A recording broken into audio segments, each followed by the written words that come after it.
स्वागत है आप सभी का। आपके साथ मैं हूं स्वप्निल। इस वक्त लोकसभा अध्यक्ष ओम बिरला संबोधन दे रहे हैं। ये सीधे चलता है।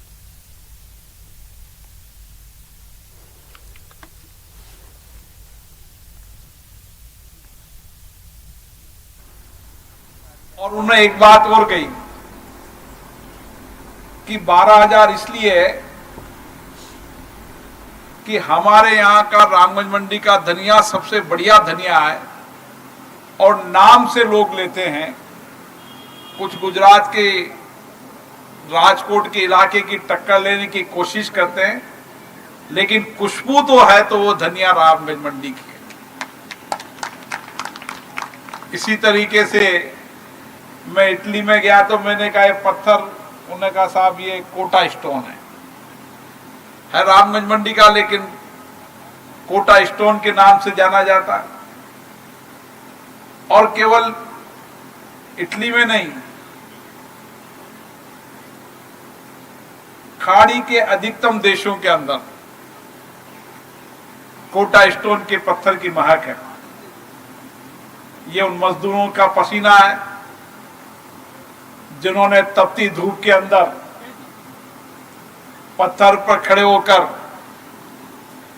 इस पत्थर को काटा, इस पत्थर को बनाया। व्यापारियों ने इस पत्थर को चीरकर और उसकी पॉलिश कर उसको बिकने युक्त बनाया। इसके कारण एक पहचान इस सारे क्षेत्र की है और इसीलिए ये सारे क्षेत्र अपनी पहचान के कारण मेरी भी पहचान कराता है कि साहब जिस इलाके से हो उस इलाके का पत्थर है, धनिया है। तो मैं कह सकता हूं कि रामगंज मंडी के लोगों में एक परिश्रम करने की अटूट क्षमता है, ईमानदारी है, कार्य के प्रति समर्पण है। और इसलिए जब मैं 2014 का चुनाव लड़ा तब भी और 2014 के बाद 19 का चुनाव लड़ा तो भी आपका प्यार, आपका स्नेह, आपका आशीर्वाद मुझे मिला। और मैं सोचता था कि कोटा दक्षिण मेरा विधानसभा क्षेत्र है, मैं लगातार वहां 3 बार से विधायक बना। और एक बड़ी खबर श्रीगंगानगर से मिल रही है। इस वक्त की बड़ी खबर है, लॉरेंस गैंग और सोपू गैंग के गुर्गे गिरफ्तार हुए हैं। पुलिस ने 9mm पिस्टल, 4 जिंदा कारतूस बरामद किए हैं। लॉरेंस गैंग और सोपू गैंग के गुर्गे गिरफ्तार हुए हैं। बड़ी खबर है श्रीगंगानगर से। हथियार तो मिले ही हैं, साथ ही 2 कार भी बरामद की गई है। आशीष बिश्नोई और संदीप बिश्नोई को गिरफ्तार किया गया है। दोनों बदमाशों पर कई मामले दर्ज हैं। जानलेवा हमले के मामले हैं, फिरौती के मामले हैं, आर्म्स एक्ट में कई मामले दर्ज हैं। आशीष घड़साना थाने का हिस्ट्री शीटर भी है। तो ये बड़ी खबर आपको बता रहे हैं श्रीगंगानगर से, इस वक्त की बड़ी खबर। ज्यादा जानकारी के लिए बात करेंगे सहयोगी अशोक शर्मा से। अशोक, क्या जानकारी है? देखिए स्वप्निल जी, वाकई बहुत बड़ी कार्रवाई है। श्रीगंगानगर सहित बीकानेर संभाग में इस समय अवैध मादक पदार्थों के खिलाफ और हथियारों के खिलाफ ऑपरेशन फ्लश आउट और साहो चलाया जा रहा है, जिसके के तहत कार्रवाई करते हुए श्रीगंगानगर पुलिस ने लॉरेंस बिश्नोई और सोपू गैंग के 2 गुर्गों को गिरफ्तार करने में सफलता हासिल की है। दरअसल बीती रात श्रीगंगानगर पुलिस एसपी आनंद शर्मा को इनपुट्स मिले थे कि लॉरेंस और सोपू गैंग से जुड़े हुए बदमाश गड़साना की नई मंडी में किसी कार के अंदर सवार होकर घूम रहे हैं और संभवतः उनके पास अवैध हथियार भी मौजूद हैं। इस पर श्रीगंगानगर पुलिस अधीक्षक आनंद शर्मा के निर्देशों पर गड़साना थाना पुलिस ने ट्रैप बिछाया और दोनों कार सवार युवकों को गड़साना की ज्वाला कॉलोनी में गिरफ्तार कर लिया। इनसे न केवल अवैध हथियार बरामद हुए हैं, बल्कि इनके खिलाफ विभिन्न थाना क्षेत्रों में आपराधिक मामले भी दर्ज हैं। साथ ही साथ जो आशीष बिश्नोई है वो गड़साना थाने का हिस्ट्री सीटर और हार्डकोर क्रिमिनल भी है। निश्चित तौर पर श्रीगंगानगर पुलिस को एक बड़ी कामयाबी मिली है। लॉरेंस और सोपू गैंग के 2 गुर्गे गिरफ्तार हुए हैं। दोनों के खिलाफ मामला दर्ज कर अभी श्रीगंगानगर पुलिस के द्वारा पूछताछ की जा रही है कि किन मकसद और किस इरादे से ये गड़साना थाना क्षेत्र में अवैध हथियारों के साथ में घूम रहे थे और क्या इनके आपराधिक वारदात को करने के मंसूबे थे। इस बारे में भी श्रीगंगानगर पुलिस के द्वारा दोनों ही गुर्गों से पूछताछ की जा रही है। बिल्कुल, क्योंकि बड़ा सवाल यही है कि ये दोनों साथ में कर क्या रहे थे। खास बात यह भी है कि 2 अलग अलग गैंग के सदस्य आपस में मिलकर कुछ प्लान कर रहे थे। बिल्कुल, निश्चित तौर पर दो अलग अलग गैंग हैं, दोनों लॉरेंस गैंग और सोपो गैंग से इन दोनों का रिलेशन है रहा है, दोनों का एस्टेब्लिशमेंट रहा है, लेकिन दोनों के पास ही अलग अलग कारों में दोनों बंदे सवार थे और दोनों के पास में ही अलग अलग अवैध रूप से हथियार भी मिले हैं।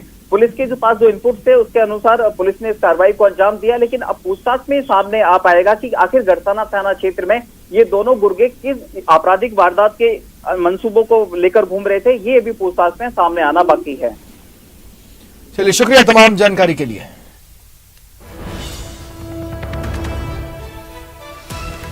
और दौसा से भी एक बड़ी खबर मिल रही है, यहां फूड पॉइजनिंग का केस सामने आया है। दौसा से इस वक्त की बड़ी खबर, फूड पॉइजनिंग से 85 लोग बीमार हुए। महवा उपखंड के सीत गांव में यह घटनाक्रम सामने आया है। बताया जा रहा है कि अन्नकूट प्रसाद खाने के बाद ये सभी बीमार हुए। गांव में ही मेडिकल की टीम पहुंची। 5 जिनकी हालत गंभीर है उन्हें महवा अस्पताल में भर्ती कराया गया है। देखिए, एक बार जो तबीयत बिगड़ना शुरू हुई तो बिगड़ती चली गई। डॉक्टर्स ने चेकअप किया। ये clear and cut food poisoning का केस सामने आया। 85 लोग हैं जो बीमार हुए हैं। कॉमन बात यह है कि इन सभी ने अन्नकूट का प्रसाद खाया था, जिसके बाद इनकी तबीयत बिगड़ना शुरू हुई। फिलहाल सभी को ट्रीटमेंट दिया जा रहा है। डॉक्टर्स की टीम इनकी कंडीशन को लगातार मॉनिटर कर रही है। आज सुबह हमको इन्फॉर्मेशन मिली थी सरपंच साहब के द्वारा कि सीत गांव में एक उल्टी दस्त फैल गए हैं। मैं डॉक्टर शिवचरण गुजर, हरिमोहन जी डॉक्टर साहब रसीदपुर के साथ में मैं टीम वहाँ गांव में पहुँचे और वहाँ पे 80 मरीजों का उपचार किया, जिनको दस्त, उल्टी और पेट में दर्द था। इनकी जो हिस्ट्री ली उससे ये पता चला कि इन्हें कल कोई कड़ी बाजरा जो बनता है मंदिर में वो खाया था और आज इनके ये परेशानियां आ गई। और ज्यादा जानकारी के लिए बात करेंगे सहयोगी आशीष से। आशीष, क्या जानकारी है? ये पूरा घटनाक्रम महुआ उपखंड के सीत गांव का है, जो सेहतपुर ग्राम पंचायत में आता है। और यहाँ पर शुक्रवार को अन्नकूट प्रसादी का आयोजन किया गया था। बड़ी संख्या में ग्रामीणों ने शाम के समय अन्नकूट प्रसादी ली थी और उसके बाद में देर रात से इनकी तबीयत खराब होना शुरू हुआ। जो लोग थे गांव जिन्होंने अन्नकूट का प्रसाद लिया था, उनके उल्टी, दस्त और पेट दर्द में शिकायत होने लगी। एक के बाद एक जब बड़ी संख्या में लोग बीमार होने लगे तो ये कंफर्म हुआ कि यहाँ पर जो अन्नकूट बनाया गया था उसके वजह से पूरा तबीयत खराब हुई है। इसके बाद में रात को ही मेडिकल विभाग की टीम मौके पर पहुंची, गांव वालों का इलाज किया गया, लेकिन जो बीमार लोग हैं उनकी संख्या लगातार बढ़ती गई और आज सुबह तक भी लगातार मरीजों की संख्या बढ़ती जा रही है। अब तक की बात करें तो कुल 80 लोगों का गाँव में ही मेडिकल टीम द्वारा उपचार किया जा रहा है। साथ ही जो 5 गंभीर बीमार हैं उन्हें महुआ उप जिला अस्पताल में भर्ती कराया गया है। इधर चिकित्सा विभाग की टीम मौके पर पहुंच गई है। जो बनाया गया था अन्नकूट प्रसादी के दौरान कड़ी और बाजरा, उसके सैंपल कलेक्ट किए गए हैं और उन्हें जांच के लिए भिजवाया जा रहा है, ताकि ये पता लग सके कि ये जो मिलावट थी या फिर किस प्रकार ये दूषित भोजन हुआ, इसकी जांच की जा रही है। और फिलहाल चिकित्सा विभाग की प्राथमिकता ये है कि जो बीमार लोग हैं उनका उपचार दिया जाए और सभी को रिकवर किया जाए। चलिए, ठीक है, शुक्रिया तमाम जानकारी के लिए।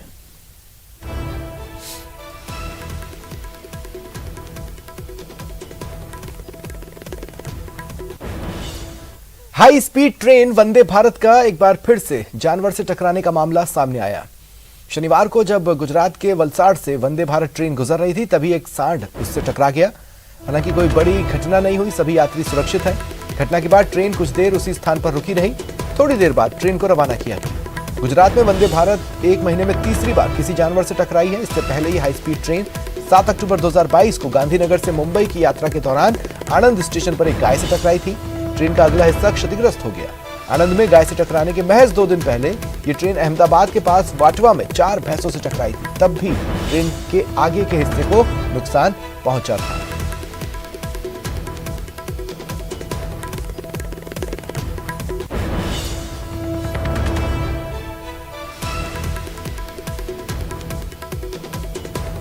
कड़बी में आग लग गई, चारा जलकर राख हो गया। बड़ी खबर है भरतपुर से। हजारों रुपए का पशु चारा जलकर खाक हो गया। फायर ब्रिगेड की गाड़ियां मौके पर पहुंची और कड़ी मशक्कत के बाद आग पर काबू पाया गया। बयाना थाना इलाके के दहगावा गांव में यह घटनाक्रम सामने आया है, जहां एक कड़बी में आग लग गई। हजारों का पशु चारा वहां पर रखा हुआ था जो पूरी तरह जलकर खाक हो गया। आग लगते ही फायर ब्रिगेड को सूचना दी गई। फायर ब्रिगेड की टीम मौके पर पहुंची और काफी मेहनत लगी, जिसके बाद आग पर काबू पाया जा सका।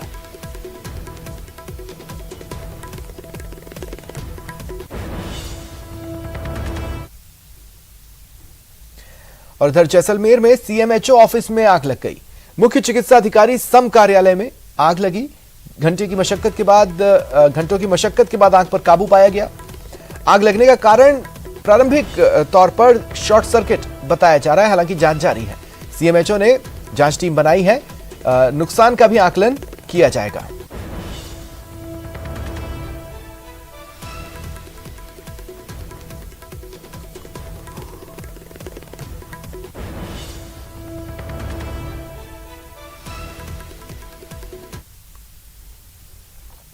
बिहार के औरंगाबाद में छठ की पूजा का प्रसाद बनाते समय गैस सिलेंडर फटने से 7 पुलिसकर्मी समेत 30 लोग जख्मी हुए।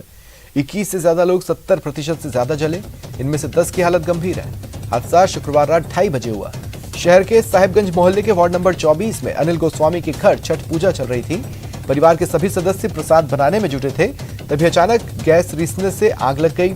मोहल्ले में भगदड़ मची, लोग आग बुझाने में जुटे। इस बीच गश्ती कर रही पुलिस टीम भी पहुंची। आग बुझाने के लिए जैसे ही सिलेंडर पर पानी डाला, उसमें ब्लास्ट हो गया। 7 पुलिस वाले झुलस गए।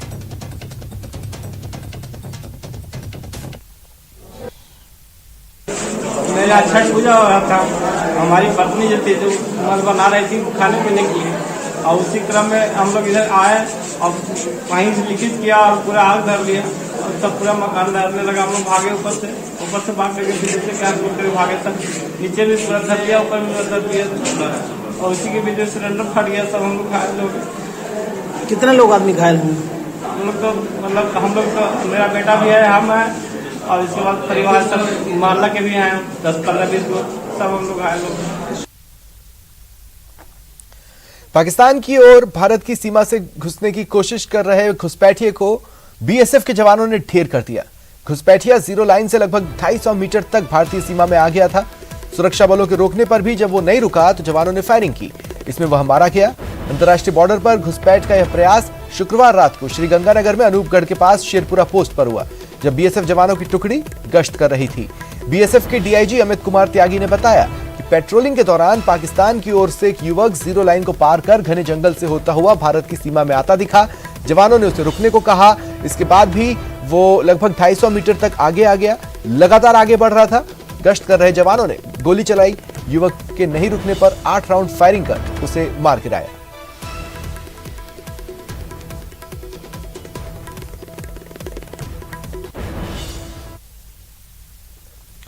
संयुक्त राष्ट्र सुरक्षा परिषद की आतंकवाद निरोधक समिति की विशेष बैठक का आज दूसरा दिन है। दिल्ली के ताज पैलेस में यह बैठक जारी है। विदेश मंत्री डॉक्टर एस जयशंकर ने आज फिर आतंकवाद को लेकर कड़ा रुख अपनाया। उनका कहना है, हाल के सालों में आतंकवादी समूहों ने विशेष रूप से खुले और उदार समाजों में तकनीक तक पहुंच प्राप्त कर अपनी क्षमताओं को बढ़ाया। जयशंकर ने कहा, आतंकवादी स्वतंत्रता, सहिष्णुता और प्रगति पर हमला करने के लिए खुले समाज की तकनीक, धन और लोकाचार का उपयोग करते हैं। Terrorism remains one of the gravest threats to humanity. The UN Security Council, in the past 2 decades, has evolved an important architecture built primarily around the counter-terrorism sanctions regime to combat this menace.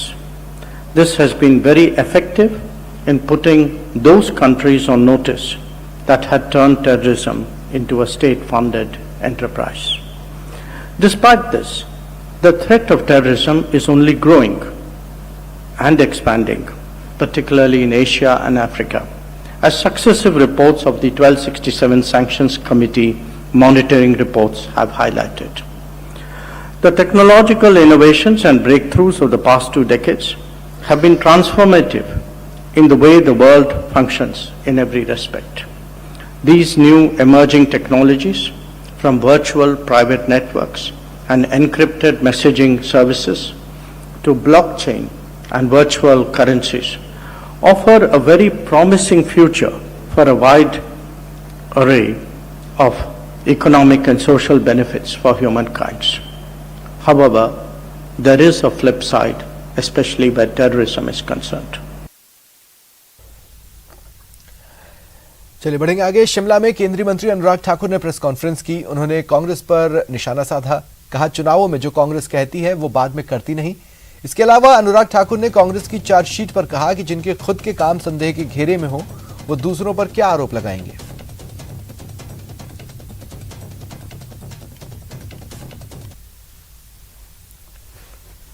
अगर आप पूरे हिमाचल प्रदेश को देखेंगे, छोटा सा हिमाचल प्रदेश, हमारे कर्मचारियों ने, हमारे अधिकारियों ने बहुत बड़ा योगदान दिया है कोविड-19 के समय भी, और हिमाचल प्रदेश के पिछले 5 वर्षों में प्रगति के समय भी। वो हिमाचल की तरक्की का एक हिस्सा रहे हैं और आगे भी हिस्सा रहेंगे। हमारे कर्मचारी हमारी सरकार की और प्रदेश की रीढ़ है और मुझे पूर्ण विश्वास है वो भी इस बार भारतीय जनता पार्टी को ही जिताएंगे, क्योंकि वो जानते हैं अगर देश को आगे बढ़ाना है तो हिमाचल प्रदेश का योगदान जरूरी है और हिमाचल प्रदेश लगातार योगदान कर रहा है। मैं सिर्फ इतना कहूंगा, बदला है हिमाचल, बदलेंगे रीत, फिर होगी भाजपा की जीत। रोजगार स्वरोजगार के अवसर कैसे उत्पन्न होते हैं? अच्छा वो आपने सवाल पूछा और मैं तो चाहता हूं कांग्रेस के मित्र इसका जवाब जरूर दें। आज तक हिमाचल प्रदेश में सरकारी नौकरियों के अलावा स्वरोजगार रोजगार के अवसर कहां आए? जब प्रेम कुमार धूमल जी की सरकार थी, अटल बिहारी वाजपेयी जी देश के प्रधानमंत्री थे, 1 दिसंबर 2002 को इसी शिमला में सोलन भी आए थे अटल जी, औद्योगिक पैकेज की घोषणा की थी। हिमाचल प्रदेश में अगर आज 4 लाख से ज्यादा लोगों को रोजगार स्वरोजगार प्राइवेट क्षेत्र में मिला तो अटल बिहारी वाजपेयी, भारतीय जनता पार्टी, प्रेम कुमार धूमल जी की देन है। आज नरेंद्र मोदी जी की सरकार है, मेडिकल डिवाइस पार्क जहां हजारों करोड़ का निवेश आएगा और बल्क ड्रग पार्क जो हमारी फार्मा इंडस्ट्री है उसके लिए रॉ मटेरियल बनाने के लिए 15 से 20 हजार करोड़ का निवेश और 20 से 30 हजार लोगों को रोजगार के अवसर, स्वरोजगार के अवसर देंगे। ये कदम हम उठा रहे हैं। रेल की पटरियां हम बना रहे हैं, चौड़ी सड़कें हम बना रहे हैं, आधारभूत ढांचा इंफ्रास्ट्रक्चर भाजपा बना रही, जिसके माध्यम से उद्योग भी आएगा, पर्यटन को भी बढ़ावा मिलेगा और रोजगार स्वरोजगार के अवसर भी वहीं से उत्पन्न होंगे। देश के पहले गृह मंत्री सरदार वल्लभ भाई पटेल की जयंती 31 अक्टूबर को है। उसी अनुसार कार्यक्रमों की एक श्रृंखला आयोजित की गई है। एकता दिवस के अवसर पर कश्मीर में बीएसएफ द्वारा एक मेगा साइकिल रैली का आयोजन किया गया था। बड़गाम के हमहामा से बॉटनिकल गार्डन श्रीनगर तक एक मेगा साइकिल रैली निकाली गई।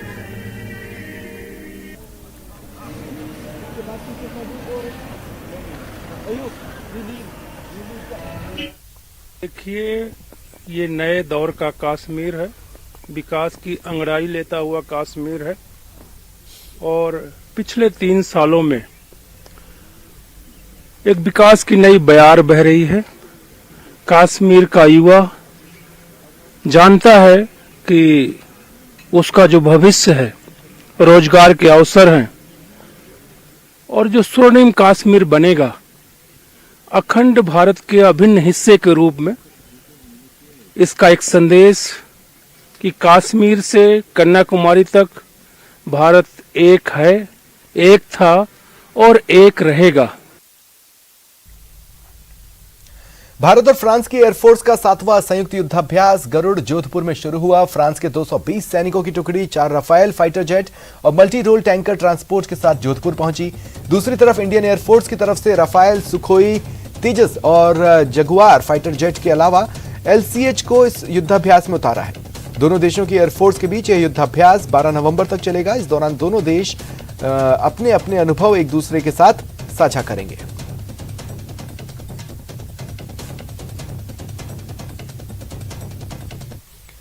कुल्लू की बेटी ईशानी सिंह जंबाल माउंट चोओयू पीक को फतह करने वाली पहली भारतीय महिला बन गई है।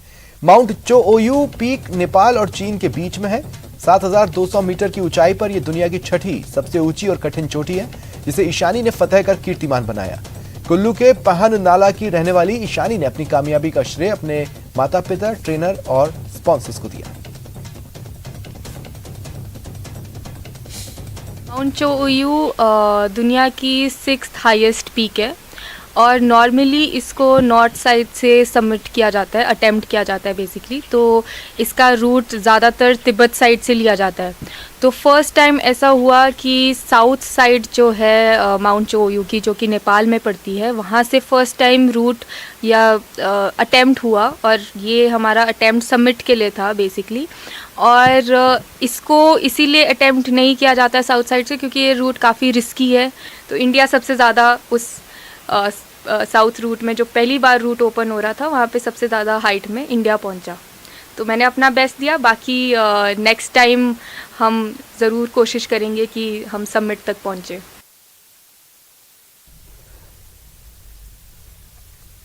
राजस्थान में श्रीनाथ जी की नगरी राजसमंद के नाथद्वारा में आज 3000 टन स्टील से बनी दुनिया की सबसे ऊंची भगवान शिव की भव्य मूर्ति का अनावरण होगा। प्रसिद्ध कथावाचक मुरारी बापू की मौजूदगी में मुख्यमंत्री गहलोत लोकार्पण करेंगे। मूर्ति का निर्माण कार्य करीब 10 साल में पूरा हो पाया। मूर्ति की सबसे बड़ी खासियत यह है कि मंदिर के अंदर भ्रमण करने के लिए 4 लिफ्ट लगी है। इसके अलावा 3 सीढ़ियों की मदद से भी ऊपरी सतह तक जाया जा सकता है। इस मूर्ति का निर्माण सनातन धर्म के लिए समर्पित संस्था तत्पदम उपवन ने कराई है। दावा किया जा रहा है 369 फुट ऊंची यह विश्व की सबसे बड़ी प्रतिमा है। लोकार्पण के अवसर पर आज से परिसर में 9 दिवसीय रामकथा का भी आयोजन किया जाएगा।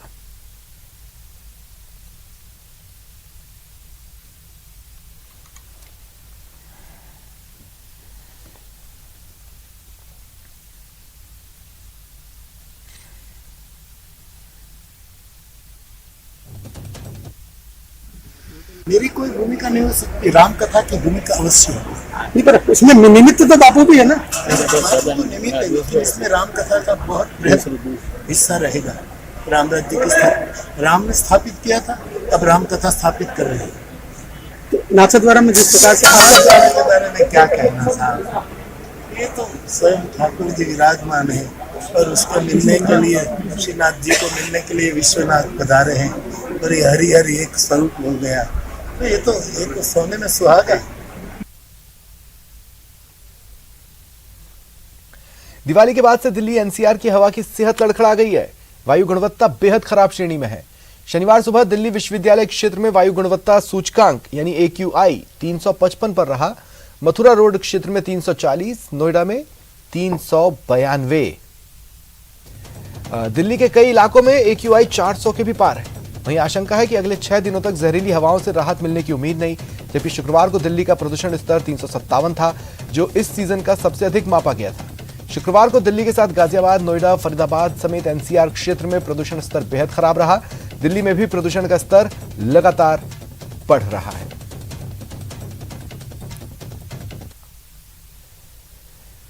यमुना का कालिंदी कुंज घाट पर सामाजिक कार्यकर्ताओं ने साफ सफाई की मोर्चा संभाला। बता दें, शुक्रवार को कालिंदी कुंज घाट पर पूजा करने के लिए लोगों को रोका गया था क्योंकि यमुना में गंदे पानी के चलते जहरीले झाग उठ रहे हैं और छठ पूजा के चलते वहां लोग पहुंच रहे थे, जिसके चलते पूजा पर रोक लगाई गई।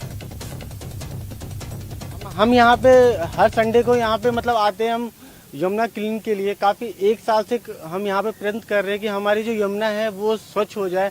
तो हमारे ये सारे वॉलंटियर हैं जो कि हर संडे को अपना टाइम निकाल के आते हैं, क्योंकि इसमें काफ़ी लोग वर्किंग भी हैं और स्टूडेंट भी हैं, तो इनके पास हर रोज़ तो टाइम नहीं होता, लेकिन जब भी ये फ्री होते हैं वो आते हैं यमुना को क्लीन करने के लिए। अगर आप पहले कभी आए हो तो आपने देखा होगा कि यहाँ पे ये जो घाट है, यहाँ कितनी मतलब गंदगी रहती थी, लेकिन अगर आप अभी चाहो तो अभी देख सकते हो कि कितनी क्लीनिंग है। आज भी हमारे बच्चे आए हैं, सैटरडे के दिन इनकी छुट्टी थी।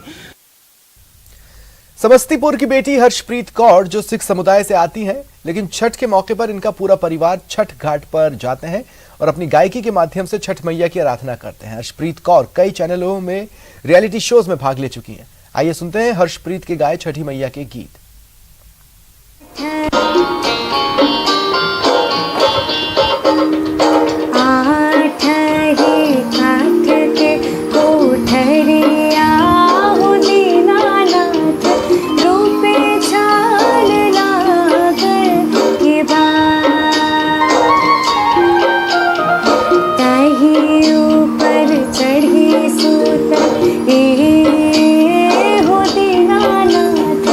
वाह